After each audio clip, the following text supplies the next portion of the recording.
surtout, être structuré, c'est hyper important. Bon, maintenant, je connais aussi des gens qui n'ont pas d'organisation, mais qui ont des très bons résultats aussi. Ils ont par exemple leur bureau désorganisé, il y a plein de feuilles volantes à gauche, à droite. Moi, je suis quelqu'un de hyper organisé, j'aime pas le désordre parce que sinon, ça va pas. Mais je peux comprendre qu'il y a des gens qui sont comme ça et j'en connais. Donc, encore une fois, c'est chacun sa vision, mais moi, je sais qu'en étant désorganisé, dès le matin, je sais que ma journée va mal se passer. Donc, il faut que ce soit pas millimétré, mais centimétré, on va dire. Oui, et puis en fait, ça te donne un rythme aussi dans ta journée. Faut pas oublier que comme le but en fait de ces interviews, c'est de montrer qu'il existe plein d'organisations et qu'il n'y a aucune organisation qui est idéale. Bienvenue sur le podcast Les coulisses de ton biz, le podcast pour apprendre à organiser ton quotidien d'entrepreneur. Je suis Marine, consultante et formatrice en organisation du biz. Ici, les invités ne vont pas te dévoiler leur stratégie, mais plutôt leur organisation du quotidien pour réussir à gérer leurs projets et mener à bien leur business. Parce qu'on ne se lance pas tous dans l'entrepreneuriat au même stade de notre vie, parce qu'on n'a pas tous le même cadre de vie non plus, et surtout parce que personne n'est pareil, il existe de nombreuses façons de s'organiser. Tu vas retrouver dans ces interviews des trucs et astuces pour organiser ton quotidien d'entrepreneur et bien plus encore. Alors prépare-toi un thé ou mets tes écouteurs pour faire ton sport et je te souhaite une bonne écoute. Aujourd'hui pour mon podcast Les coulisses de ton biz avec comme invité Umberto Sana. Umberto, je te souhaite la bienvenue et je te laisse dans un premier temps te présenter, nous dire qui tu es, quel est ton métier actuel et depuis quand tu es lancé dans l'entrepreneuriat. Salut Marine, écoute, c'est un grand plaisir de faire partie de ton podcast. Donc moi, comme tu l'as bien dit, c'est Umberto Sana. J'ai 34 ans, je suis coach et investisseur en bourse et crypto depuis 2018. J'aide les employés à doubler leur épargne en moins de 5 ans via l'investissement en bourse et crypto grâce à une méthode éprouvée que j'utilise moi-même et que j'enseigne sans devoir passer des heures derrière ces écrans et même en partant de zéro. C'est une méthode que tu as découverte, toi, ou c'est une méthode sur laquelle tu as été formé? En fait, tout part de quand j'avais 18 ans. C'était en fait quand la première fois que j'ai entendu parler de bourse, c'est mon meilleur ami qui m'en a parlé pour la première fois. Et en fait, j'étais pas trop matheux, j'étais pas trop chiffre, etc. Et donc je me suis dit, je vois ces graphiques, je dis non, laisse tomber, c'est pas pour moi, c'est trop compliqué. Et puis au fur et à mesure, j'ai connu le Bitcoin en 2015 quand il valait encore $200. Et pour info, maintenant il est à $100 000. Donc ça a fait une très belle progression.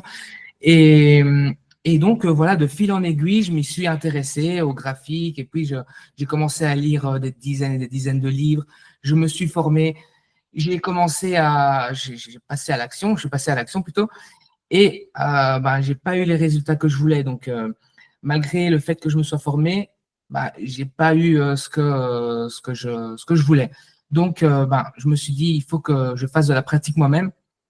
Et au fur et à mesure, au fil des mois, des années, j'ai perfectionné une stratégie et voilà jusqu'à maintenant qu'on a consolidé ça avec l'équipe. On a plusieurs élèves à l'intérieur de l'académie et voilà, c'est génial. Tu m'étonnes, ça doit être hyper vivant comme boulot. Ah ouais. Est-ce que d'ailleurs c'est un métier que tu fais depuis le début, quand tu t'es lancé dans l'entrepreneuriat avec ça ou tu étais déjà entrepreneur? En fait, j'ai commencé à mettre un premier pied dans l'entrepreneuriat en même temps que j'étais salarié. On va dire avant 2018, parce que 2018, j'ai été, disons, dans l'entrepreneuriat à tous les effets. Donc, j'ai commencé par l'immobilier. Et tout ça parce que, en fait, je me suis dit, je ne peux pas compter juste sur un travail salarié. Donc, le livre qui m'a fait le déclic, c'était vraiment Père riche, Père pauvre de Kiyosaki. Je ne sais pas si tu as déjà entendu parler de ce livre. Ah là là, m'en parle pas de ce livre. Il est bloqué sur ma cheminée depuis des mois et des mois. Il a commencé à moitié et j'arrive pas à me remettre dedans. Franchement, je te le conseille parce que moi, ça m'a fait un gros déclic. D'ailleurs, moi, qui à la base n'aime pas forcément lire, moi, j'ai jamais aimé lire à l'école. Quand on devait faire quand je devais faire des examens, même à l'université, on devait lire des bouquins comme ça et je voulais pas, j'aimais pas. Donc, je prenais des résumés sur Wikipédia. Avant, il n'y avait pas ChatGPT, donc il fallait faire avec Wikipédia. Et bon, voilà, je passais mes examens, donc ça allait. Mais depuis que mon mentor m'a enseigné cette vision entrepreneuriale et il m'a donné le goût de lire avec ce premier livre, avec Père riche, Père pauvre, et ben en fait, j'ai enchaîné les livres sur le développement personnel, les investissements, que ce soit en immobilier et ensuite en bourse. Donc voilà, je me suis formé un peu comme ça. Et j'ai commencé effectivement par l'immobilier en faisant de la location courte durée, donc de style Airbnb, Booking. Et j'ai vu que ça fonctionnait, donc j'ai profité de mon CDI pour continuer et jusqu'à avoir 3 biens. Et ensuite, ce qui s'est passé, c'est que je me suis retrouvé avec des sommes d'argent que j'avais, le fameux cash flow que j'avais chaque mois, que j'avais sur un compte qui me rapportait rien. Et comme je suis pas quelqu'un de fort dépensier à la base, oui, bien sûr, je vais 2, 3 fois par an en vacances, mais je suis pas du genre à aller au bar, à faire la fête, etc. Donc, j'avais de l'argent de côté, mais qui ne rapportait pas de ses fruits, en fait. Il ne faisait pas des petits, on va dire. Donc, je me suis dit, bah, mon meilleur ami, quand j'avais 18 ans, bah, il m'avait parlé de la bourse. Puis, j'ai connu le Bitcoin en 2015. Je vais essayer de m'y mettre un petit peu plus. Et voilà, de fil en aiguille, ben, j'ai acquis une certaine expertise via aussi les stratégies que j'ai mis en place et que j'enseigne actuellement. Donc, euh, donc voilà, maintenant, en fait, pour moi, l'immobilier, on va dire, ça représente 10% de mon temps sur une semaine, tandis que la bourse et la crypto et maintenant mon activité entrepreneuriale, donc de coach et formateur dans ce domaine-là, ben, c'est plutôt le 90%. L'immobilier, ça tourne on va dire, en quasi automatique.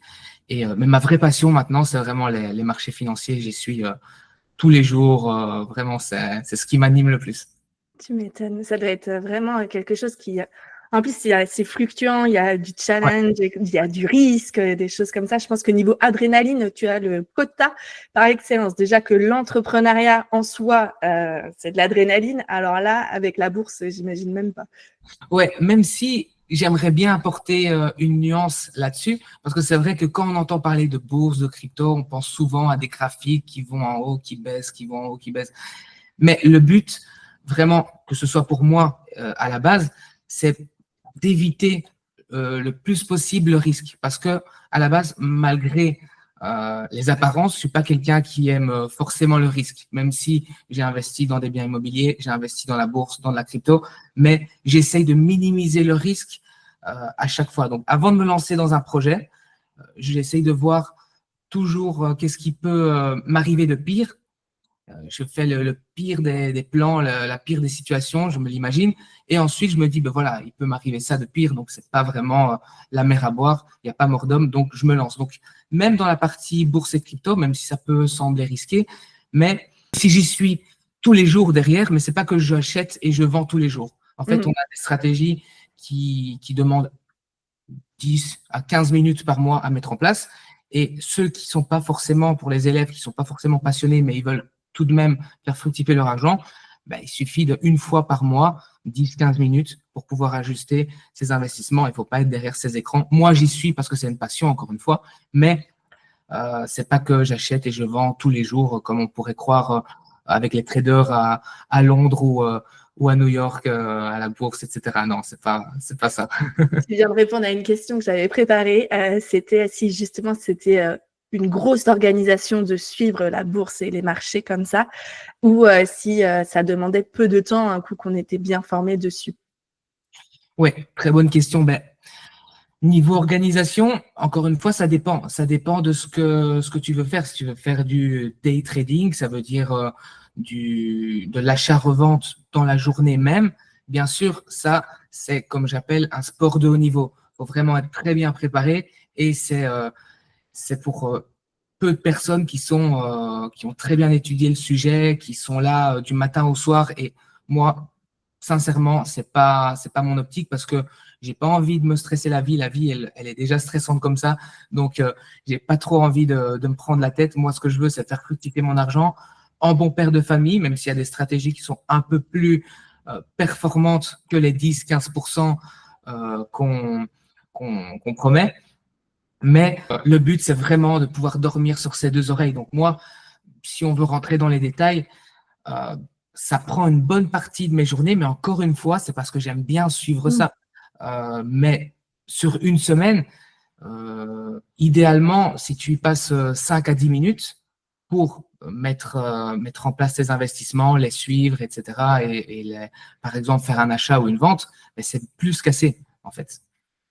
Et ça, on appelle ça de l'investissement, c'est pas du trading. Le trading, c'est vraiment quelque chose de, je ne vais pas dire physique, parce qu'il n'y a plus de physique que ça, bien sûr, mais c'est quand même assez éprouvant et c'est très stressant. Et c'est justement ça que je voulais éliminer dans la partie investissement. Moi, je suis plus investissement, pas trop long terme non plus, parce que les marchés, ben, ils fluctuent, ils évoluent, donc il faut savoir s'adapter au marché, mais pas trop court terme non plus. Donc, c'est une stratégie en fait mi-passive et mi-active, dans laquelle il ne faut pas être suractif, mais il faut quand même garder la main sur ses investissements parce que, ben, comme tout, ça évolue et il faut toujours être là une fois de temps en temps au moins, mais il faut. Génial, tu viens de me simplifier quelque chose que je sentais très, très, très, très nébuleux. Je commence souvent mes interviews par un petit ceci ou cela. Est-ce que tu es OK pour jouer? Allons-y. Thé ou café? Thé. PC ou Mac? Mac. Travail du matin ou travail du soir? Du matin. En solo ou en cowork? En solo. Et tu travailles chez toi ou tu travailles ailleurs? Chez moi, même si de temps en temps ailleurs, mais là, principalement chez moi. OK. Tu tutoies ou tu vouvoies tes clients? Je tutoie. Tu tutoies. Tu es plus livre, lecture ou série? Livre. Podcast ou YouTube? YouTube. Insta ou LinkedIn? LinkedIn. Évidemment, c'est là qu'on s'est rencontrés. Et enfin, tu es team organisé ou freestyle? Une team très organisée. Très organisé. Ouh, j'adore. On va du coup passer maintenant à l'organisation pure et dure de ton quotidien d'entrepreneur, Umberto.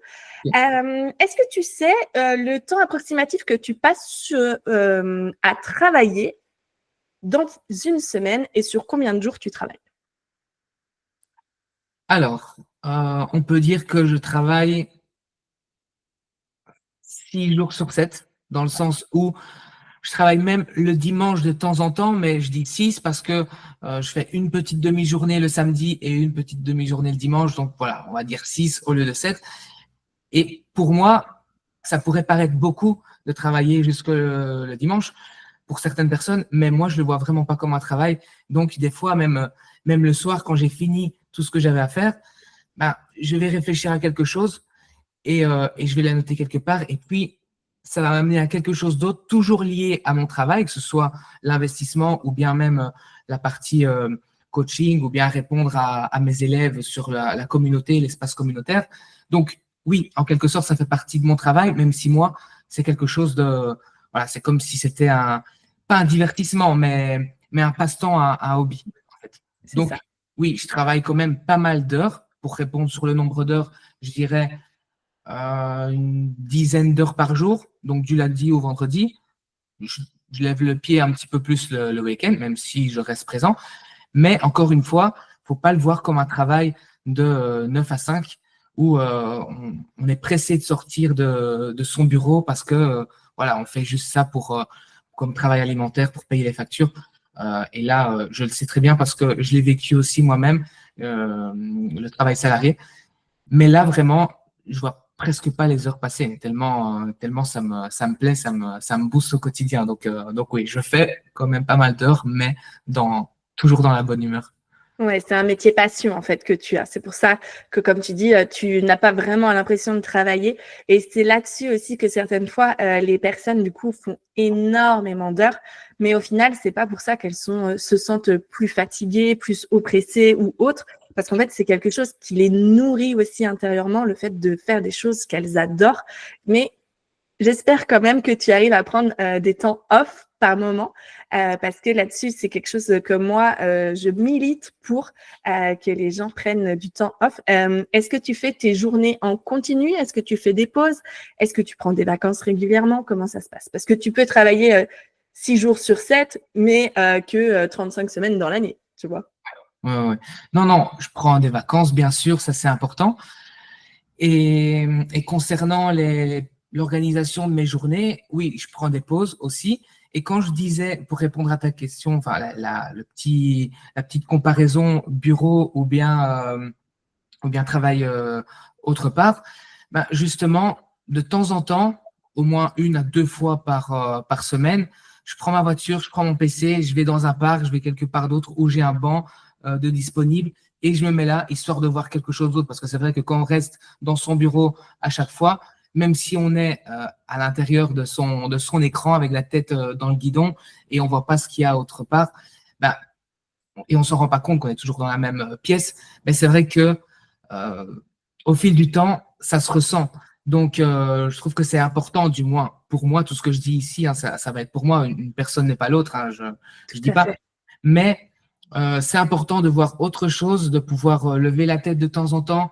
Et quand on lève la tête et qu'on voit toujours le même mur, c'est pas très enrichissant. Je préfère lever la tête et voir un bel arbre, par exemple, plutôt que, plutôt que voilà, un mur. Mais bon, quand je suis focus, c'est vrai que je vais avoir tendance à rester dans mon bureau et, euh, et à sortir, toujours avec le PC bien sûr, ben, quand il y a des tâches un peu plus, on va dire, qui demandent moins de réflexion. Et donc voilà, c'est pour ça que je le fais 1 à 2 fois par semaine. Et franchement, ça fait beaucoup parce que la routine, c'est pesant, même si encore une fois, hein, je le dis, je fais un travail qui est passionnant, qui me passionne de A à Z, mais quand je parle de routine, c'est plus dans l'environnement de travail, dans le cadre. C'est vrai que toujours la même pièce, c'est pas bon, du moins, encore une fois, hein, pour moi personnellement. Donc, c'est pour ça que je préfère voir d'autres d'autres environnements, de sortir de chez moi. Et voilà, ça met un peu de joie et de gaieté, surtout quand il fait beau, comme, comme maintenant. Comme en ce moment, on a tellement souffert l'été dernier. Nous, on a eu un ciel gris pendant 3 mois. On n'a pas vu le soleil. Alors là, je peux te dire que moi aussi, je bouge énormément chez moi. Je suis soit dans mon bureau, soit dans ma salle à manger, dans ma cuisine. Et là, cette année, j'ai le bonheur de pouvoir travailler dehors. Ça change tout. Ça change tout. Même si, comme tu dis, quand on est dehors, on va pas avoir la même concentration que quand on est dans un bureau, clairement. C'est vrai que moi, j'encourage aussi les gens comme ça à changer, tu vois, de pièce, à changer de lieu de travail. J'ai un de mes clients, tu vois, lui, il change, il loue carrément des maisons différentes pour quand il se lance sur des gros brainstorming pour des projets. Il prend un Airbnb et il part comme ça pendant 2 jours faire un énorme brainstorming avec ses associés ou avec d'autres personnes ou des fois tout seul. Et en fait, le fait de ne pas être chez lui, ça lui permet vraiment d'avoir son esprit, tu vois, qui fusionne beaucoup plus que quand il est dans son bureau quotidien, en fait, où là, il n'arrive pas à imaginer comme il devrait. Donc, c'est vrai que ça, c'est quelque chose que moi, j'encourage vivement à faire.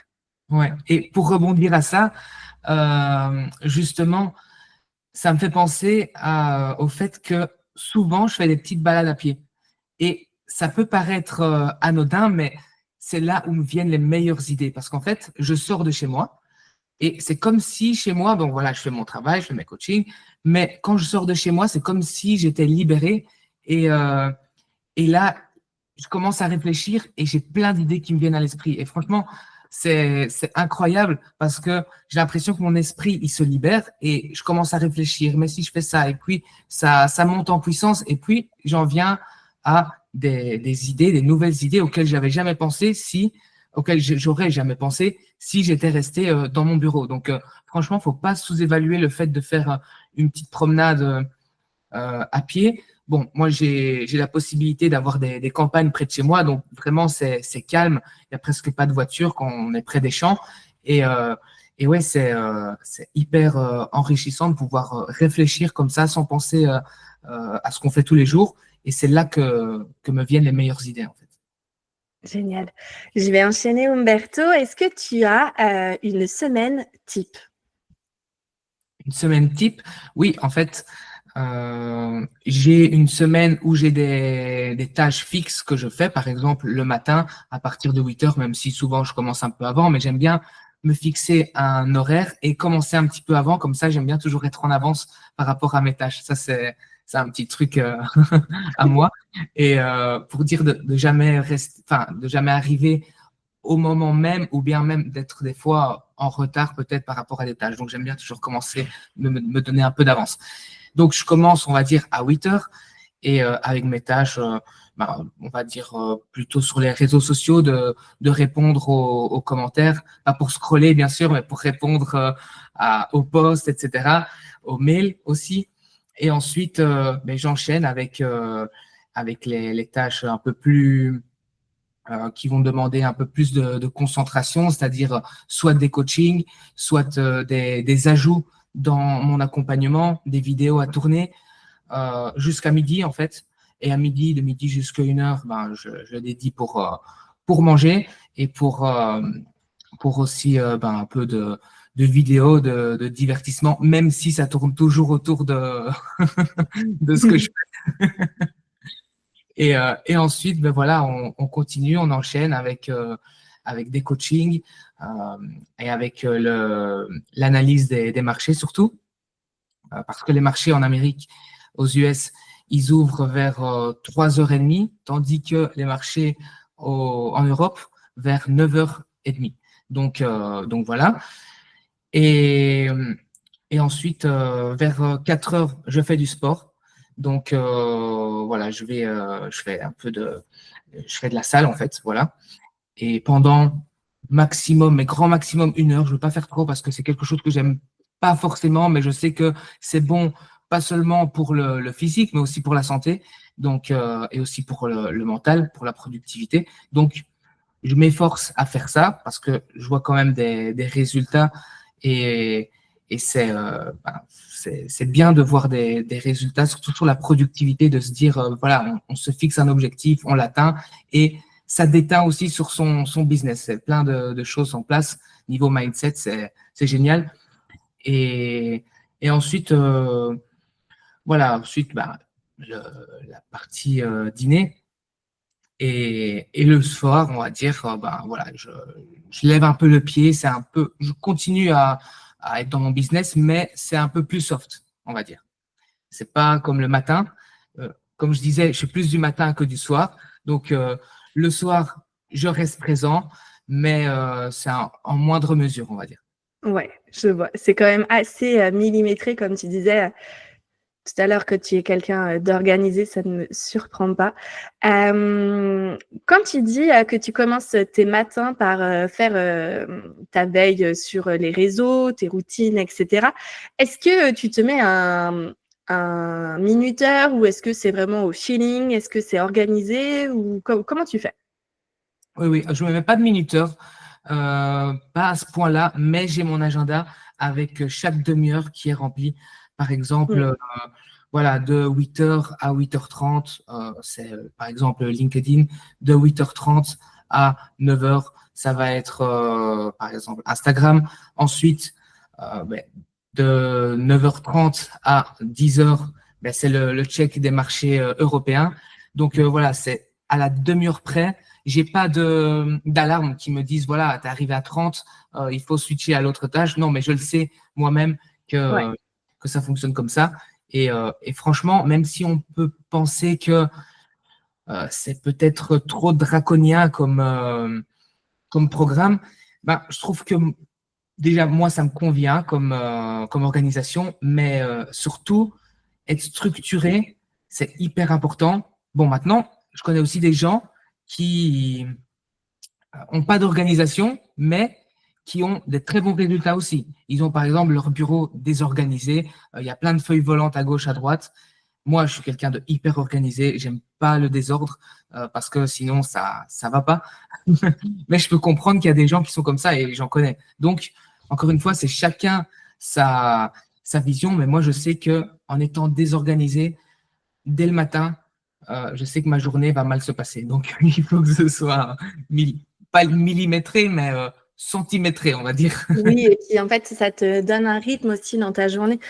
Faut pas oublier que comme le but en fait de ces interviews, c'est de montrer qu'il existe plein d'organisations et qu'il y a aucune organisation qui est idéale. Toi, d'après ce que je comprends, en fait, tu t'organises de demi-heure en demi-heure et c'est un rythme qui te convient. Il y a des personnes, il leur faut déjà une demi-heure, en fait, pour se mettre sur quelque chose. Parce que c'est des gens qui ont besoin de se poser, de réfléchir, etc. Donc ça, c'est certain. Je vois dans ma tête des clientes, c'est un rythme, quand elles vont t'entendre, elles vont dire « Oh là là là là, c'est pas possible !» Et pourtant, moi, je suis convaincue que ça fonctionne aussi. Je suis un peu de cette team-là. Moi, je ne suis pas à la demi-heure, je suis à l'heure. C'est-à-dire que toutes les heures, je change, même si, bien évidemment, à l'intérieur de ce créneau, ça bouge également. Mais voilà, il y en a, par contre, il leur faut un rythme comme toi où, tiens, 30 minutes, je fais ça, 30 minutes, je fais ça. Ça casse aussi la monotonie. Et il y a des gens qui ne supportent pas la monotonie. Donc voilà, moi, je conçois totalement ton organisation, je la valide, surtout que là, à t'écouter, en fait, on sent que c'est rodé, ça te correspond, tu as dû tester des choses, tu as dû avoir des échecs, tu as dû avoir des réussites et du coup, c'est comme ça que tu t'es construit cette organisation-là et à te voir, honnêtement, je ne te sens pas stressée par ton organisation. Non, pas du tout. Au contraire, je serais stressée si j'avais pas d'organisation. Dis-moi maintenant, on va passer sur la pratique. Comment est-ce que tu gères ta boîte mail et tes rendez-vous clients? Alors, en fait, la partie mail, ça fait partie des tâches un peu, disons, fixes, comme je disais au début, comme les réseaux, par exemple. Donc, c'est ce que je vois le matin, plutôt, vers entre 8h et 9h. Et voilà, je contrôle mes mails juste après la partie réseau. Et je vois les mails qui sont un peu plus importants, les mails moins importants. Mais j'essaye tout de même d'arriver à 0 mail non lu. Enfin, non, pas j'essaye. J'arrive à 0 mail non lu en fin de journée parce que pour moi, c'est très important d'avoir une boîte mail qui est clean, encore une fois. C'est toujours dans un souci d'organisation, mais j'aime pas quand les choses s'accumulent, en fait, parce que j'ai l'impression de plus avoir la main dessus. Une fois que je laisse des mails en suspens pendant un jour, 2 jours, eh ben, il y en a d'autres qui vont arriver. Fatalement, c'est comme ça. Et donc, c'est toujours dans ces situations-là que je vais avoir d'autres imprévus dans d'autres situations. Et donc, ça va se superposer, les imprévus, les boîtes mail qui débordent, les appels et tout ça. Et donc, c'est ce qui va créer ce que j'appelle pour moi le chaos.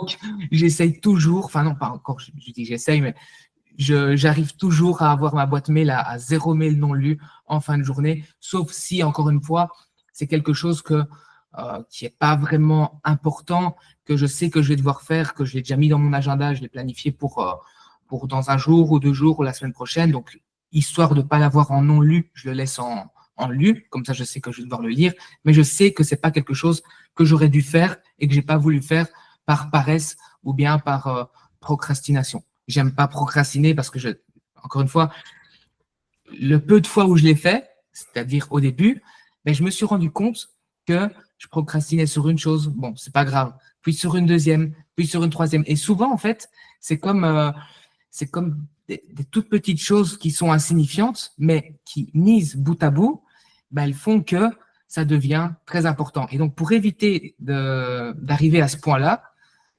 j'essaye de stopper, on va dire, l'hémorragie, entre guillemets, dès le début.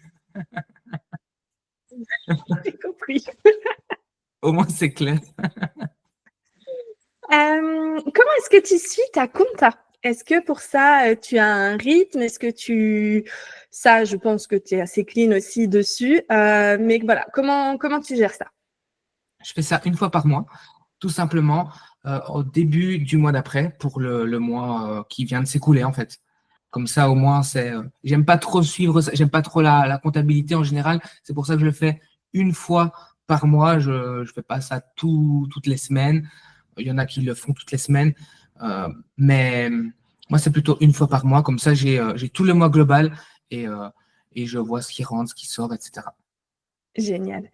Comment tu vas gérer tes projets? Alors, les projets, bonne question. Je dirais que des projets, enfin, pas des projets, des idées, j'en ai plein, mais des projets, j'essaye d'en avoir le moins possible. Et je vais m'expliquer. Pas parce que je suis pas ambitieux, mais parce que je sais très bien que si j'ai plusieurs choses en même temps à la fois, je vais commencer un projet, puis je vais laisser de côté, je vais en commencer un autre, puis c'est un peu le principe de l'objet brillant. On essaye toujours d'aller vers l'objet qui brille le plus et on délaisse sur celui qu'on était en train de s'occuper. Donc, j'essaye d'avoir toujours un projet à la fois qui est important, qui me tient à cœur, mais un à la fois pour pas m'éparpiller parce que, encore une fois, je sais que si je papillonne, je vais dans tous les sens et puis je sais qu'aucun projet va aboutir. Donc, un projet à la fois et je passe à autre chose quand le projet en cours est bouclé à 200%. Génial. Et pour gérer tes projets, tu t'organises sur un outil spécifique ou sur tes teams papier? Comment tu fais? Team papier, j'ai abandonné il y a très peu de temps parce que j'étais fort team papier aussi avant. Mais c'est vrai que pour centraliser les informations, euh, j'avais un peu du mal parce que j'avais une feuille volante à gauche, une feuille volante à droite. Donc, je devais mettre de l'ordre là-dedans. Donc, il m'a fallu un outil. Enfin, c'est pas quelque chose de très complexe, hein, c'est juste Google Sheet pour te faire un exemple. Mais au moins, j'ai toutes mes infos qui sont centralisées là-dedans et elles sont synchronisées avec mon iPhone.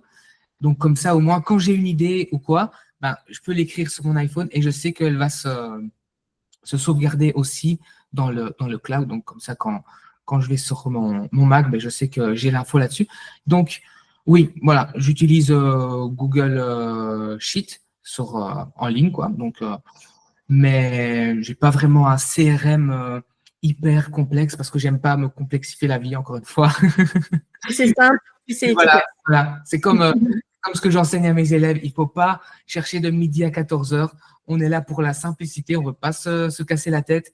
Et le plus simple c'est, le mieux c'est. Beaucoup de personnes pensent que pour performer, bon, maintenant, je parle pas seulement dans l'investissement, hein, c'est mon domaine, mais je parle dans la vie en général, que pour performer, il faut souvent quelque chose, que ce soit à la mode ou bien de hyper complexe, comme par exemple les régimes. Souvent, ce qui fonctionne le mieux, c'est les choses simples, c'est-à-dire manger, enfin avoir un apport en calories qui est moindre par rapport à ce qu'on dépense et faire du sport. Donc voilà, c'est simple, mais souvent les gens veulent des formules miracles, des choses hyper complexes, alors que en fait, ce qui fonctionne, c'est toujours les bases, les fondamentaux. Donc voilà, moi, un simple fichier Excel, ça fonctionne. Récemment, j'ai pris Google Agenda pour aussi synchroniser mes rendez-vous. Et voilà, rien d'hyper complexe et ça fonctionne très bien. Ça fonctionne très bien. On va passer à quelque chose d'un peu plus complexe pour le coup. Comment tu gères ta communication? La communication, tu veux dire sur les réseaux, C'est ça. Comment tu te fais connaître? Est-ce que tu publies? Est-ce que tu fais des réseaux d'entrepreneurs? À quel rythme tu publies? Comment tu t'organises? Ok, alors niveau réseau, on va parler d'abord des réseaux sociaux et puis des réseaux un peu plus physiques. Niveau réseaux sociaux, je communique principalement sur LinkedIn, ensuite aussi sur Instagram. Sur Facebook, c'est vraiment plus rare parce que bon, ça demande déjà pas mal de temps. Donc, je poste une fois par jour et 5 fois par semaine. Donc, ça, c'est niveau réseau. Et ensuite, oui, bien sûr, je réponds aux commentaires, aux messages privés, etc. Et niveau réseau physique, 2 fois par an, je vais à des rendez-vous d'entrepreneurs. Souvent, c'est à Paris. Et parce qu'en Belgique, il y en a, mais c'est un peu plus rare qu'il y en ait des rendez-vous vraiment qui me correspondent. Donc ouais, ça se passe plutôt en France, à Paris, mes rendez-vous en physique. Et d'ailleurs, j'aime beaucoup parce que il y a toujours un bon contact humain qui s'instaure avec les personnes qui sont de ma, pas forcément dans mon domaine, mais avec l'esprit entrepreneurial. Donc, c'est cool de rencontrer les gens en physique qu'on a déjà rencontrés une fois en virtuel et voilà. Complètement. Moi, l'autre jour, je sais que j'ai fait une sortie comme ça avec des entrepreneurs d'à côté de chez moi. Et ce qui en est ressorti, c'est marrant parce qu'en fait, on se côtoie sur LinkedIn, mais c'est la première fois pour beaucoup qu'on se voyait en vrai. Et on avait l'impression en fait d'être dans un LinkedIn réel. En plus, c'était une journée réseautage, donc on se voyait pendant 20 minutes et après, on changeait de table. Enfin, c'était vraiment rapide, mais au moins, ça permet de mettre une voix ou une posture, tu vois, des choses comme ça sur quelqu'un, d'échanger avec lui aussi. Et c'est vrai que les réseaux entrepreneurs, moi, j'ai mis longtemps à y aller. Je sais pas pourquoi, syndrome de l'imposteur ou autre, j'ai aucune idée de pourquoi j'ai procrastiné ça. Mais vraiment, je trouve que ça sort de confort. Enfin, c'est une sortie de zone de confort et ça enrichit énormément. Ouais. C'est vraiment différent le contact humain. On a l'impression de dire des choses qu'on a dit et qu'on a entendu souvent, mais pour l'avoir vécu moi-même, c'est vrai que, et en plus, moi, je suis quelqu'un de timide, assez réservé à la base, mais ça m'a quand même permis d'aller à la rencontre de nouvelles personnes et aussi de m'ouvrir en quelque sorte à ce niveau-là. Et, euh, et voilà, de rencontrer surtout des personnes qui ont le même état d'esprit que toi. Parce que c'est vrai que quand tu n'es pas dans une famille d'entrepreneurs, mon papa, il a été indépendant pendant plusieurs années, mais pas au niveau entrepreneurial. Donc, je ne peux pas dire que j'ai baigné là-dedans, mais c'est vrai que, bon, voilà, tu as une famille où tout le monde est employé, ouvrier, et tu n'as pas cette vision à la base. Et tu te dis souvent, quand tu connais pas d'autres entrepreneurs comme toi, tu te dis, mais en fait, c'est moi qui suis bizarre, c'est moi qui pense différemment. Euh, je, il y a quelque chose qui cloche avec moi. Je vois complètement ce que tu veux dire. Tu as ressenti cette chose-là. Et en fait, quand j'ai rencontré en vrai, en physique, certaines personnes, qu'elles soient à un niveau plus avancé que moi ou moins avancé que moi, bon, il n'y a pas plus ou moins avancé, c'est juste que chacun a son niveau. Et il y a des personnes qui ne veulent pas arriver à un niveau hyper avancé et chacun a ses objectifs, a sa vision. Mais quand j'ai rencontré tout ce type de personnes-là, mais je me suis dit, en fait, c'est pas que moi je suis bizarre, euh, c'est que en fait, je côtoyais pas les bonnes personnes ou pas les bons groupes. Et comme tu côtoies la famille, les amis, les connaissances qui n'ont pas la même vision que toi, c'est pour ça que tu te dis, tu es toujours un petit peu mis de côté, on va dire, et tu te dis que t'es pas au bon endroit et qu'il y a quelque chose de bizarre en toi. Alors que non, c'est juste que tu n'as pas trouvé le bon groupe, les personnes qui pensent à la même manière que toi. Et ça m'a fait un gros déclic. Et, euh, et ouais, mais d'ailleurs, il y a beaucoup de personnes que j'ai rencontrées en physique, que j'ai encore des contacts. Et des fois, quand je vais à Paris, même sans forcément aller pour réseauter, on se rencontre et c'est super. Ouais, complètement. Dis-moi, Umberto, si tu avais maintenant un conseil organisation, qu'est-ce que ce serait? Mhm. Alors, je dirais que déjà, il faut le vouloir parce que c'est pas donné à tout le monde d'être organisé. Comme on parlait juste avant, il y a des personnes comme moi et toi qui aiment l'organisation. Il y a d'autres personnes qui sont très productives, même plus productives en étant désorganisées. Mais à partir du moment où on veut faire partie de la team organisée, si je pouvais donner un conseil, c'est mais voilà, de se simplifier la vie, de prendre que ce soit un agenda ou bien un fichier Excel, et de noter vraiment les tâches prioritaires à faire dans une journée. Donc ça de un. Ensuite, les tâches fixes. Comme je disais, dans mon cas, c'est plutôt le matin très tôt, parce que voilà, les réseaux, ça fonctionne de manière assez, enfin, ça fonctionne le matin, on va dire, plutôt, surtout dans mon domaine à moi. Et donc voilà, de se fixer ces tâches fixes et d'avoir des gros blocs de tâches qui sont peut-être un peu plus lourdes, entre guillemets, mais qui sont d'une importance capitale. Et surtout, il ne faut pas déroger à cette règle-là. Une fois que c'est écrit, il faut s'en tenir. Moi, par exemple, ce que je fais, c'est que je prépare ma journée. La journée qui va arriver, ben, je la prépare le soir avant. Donc, c'est pour ça que le soir, en général, en soirée, je ne fais pas grand-chose de très important. Je lève un peu le pied, comme je disais, mais je prépare quand même ma journée de demain, du lendemain. Donc, ça me prend entre 10 et 15 minutes, mais au moins, quand je me réveille le matin, je sais déjà ce que je vais faire parce que, mine de rien, quand tu ne sais pas ce que tu vas faire le matin, déjà, psychologiquement, tu te dis par où je vais commencer et c'est un peu déroutant, mais en plus, tu perds déjà du temps. Donc, voilà. Moi, ce que je fais, c'est que je prépare ma journée le jour d'avant. Comme ça, au moins, le matin, je sais ce que j'ai à faire. Et encore une fois, bah, je ne déroge pas à ce que j'ai à faire. Parce que, comme on dit, je ne sais pas si tu as déjà entendu ça, mais ce qui n'est pas sur l'agenda n'existe pas.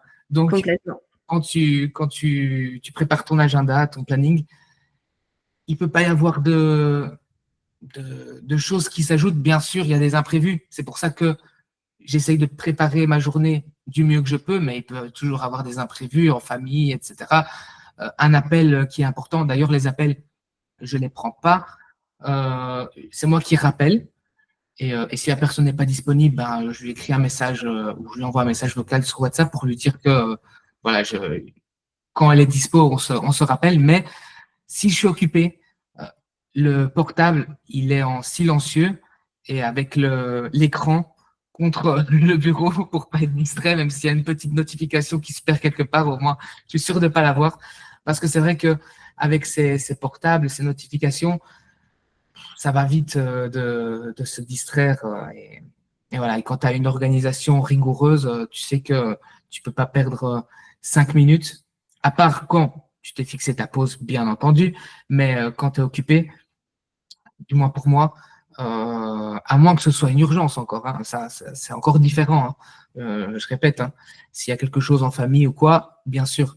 Mais tout ce qui est notification, appel de numéros inconnus, oui, je vais rappeler, mais ce sera après quand j'aurai terminé. Parce que je sais très bien que moi, en plus, je suis quelqu'un qui se distrait facilement. Donc j'essaye d'éviter tous ces petits pièges-là, à gauche, à droite. Super. Et est-ce que tu peux nous partager ta dernière sortie de zone de confort? Ma dernière sortie de zone de confort, bonne question. Je dirais ben, le fait de tourner des publicités. Parce qu'en fait, dans pas longtemps, je vais lancer des publicités, enfin lancer une campagne plutôt, et j'ai tourné des publicités, pas dans la rue, mais bon, voilà, je suis pas loin de la campagne, donc j'ai tourné ça de manière vraiment authentique, en marchant comme ça dans la campagne, et il y avait des gens que je croisais, et moi, qui suis à la base très, comme je disais, timide et très réservé, j'essayais toujours de me dire ah oui, mais si on me voit, qu'est-ce qu'on va penser en même temps que je me filme comme ça, qu'est-ce que les gens peuvent penser. Et, euh, et en fait, c'est arrivé tout naturellement parce que j'ai rencontré quelqu'un en même temps que je me filmais comme ça par hasard. Et donc, bah, je n'aurais pas pu faire autrement que de continuer parce que ça aurait fait bizarre de t'arrêter de filmer quand la personne est là. Donc voilà, ça c'est ma sortie de zone de confort dans le sens où ça m'a fait un petit déclic et je me suis dit, bah, en fait, il n'y a rien qui s'est passé. La personne n'est pas venue vers moi, elle m'a dit, ah, mais qu'est-ce que tu fais tu peux pas faire ci, tu peux pas faire ça. Non, ça c'est des idées reçues qu'on a, surtout quand on est de nature réservée. Et, euh, et je me suis dit, bah, au final, bon, voilà, il n'y a pas mort d'homme. C'était juste une limite que je m'étais imposée moi. Mais au final, les gens, en fait, ils en ont rien à faire. Oui, peut-être qu'ils vont penser, ils vont se dire, mais c'est qui ce fou qui est en train de se filmer et parler comme ça? Mais au final, il va rien se passer. Elle va faire sa vie, elle va promener son chien, elle va, elle va faire sa vie et moi la mienne. C'est pas quelqu'un que je vais rencontrer encore. Peut-être si je refais une autre vidéo le lendemain, peut-être, mais qui sait. J'adore. Est-ce que tu aurais un livre ou un podcast, une chaîne YouTube business que tu pourrais nous conseiller? Alors, niveau livre, je dirais les livres de développement personnel, tout simplement parce que c'est ce qui m'a fait grandir, c'est ce qui m'a fait switcher de mentalité. Et comme je disais au tout début de ce podcast, c'était Père riche, Père pauvre de Kiyosaki. Puis on a Comment se faire des amis de Dale Carnegie. J'ai bien aimé aussi le livre de Pouvoir illimité de Tony Robbins. Et ça aussi, franchement, c'est un livre, c'est de la bombe comme livre. Ensuite, j'ai bien aimé Total Recall de Schwarzenegger, où il parle de sa vie et vraiment de tout ce qu'il a dû endurer jusqu'où où il est arrivé, en fait. Hein. Donc, voilà, j'aime bien lire les biographies comme ça de personnes inspirantes et pas juste pour avoir de la motivation et de me dire, ouais, je peux aussi faire comme lui. Non, c'est pas une question de motivation, c'est question de cerner les personnes et de voir ce qui a fait qu'elles ont eu ce changement, ce switch au niveau de leur vie et de leur carrière professionnelle.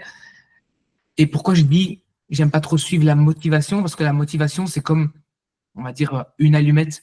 Quand tu l'allumes, tu vois la flamme, et puis tout doucement, elle disparaît. Alors que pour moi, c'est pas la motivation qu'il faut pour pouvoir avancer dans n'importe quel projet, hein, pas forcément professionnel, mais aussi dans la vie de tous les jours. Il faut vraiment avoir la résilience et aussi la persévérance, devoir persévérer même si tu sais que quelque chose ne te plaît pas vraiment, comme par exemple faire soulever des poids, c'est pas un truc qui me plaît vraiment, mais je sais que si je fais ça 15, 20, 30 minutes par jour seulement, c'est ma limite, je sais que je ne ferai pas plus, parce que si je vais faire plus, je sais très bien que ça va finir, je vais arrêter.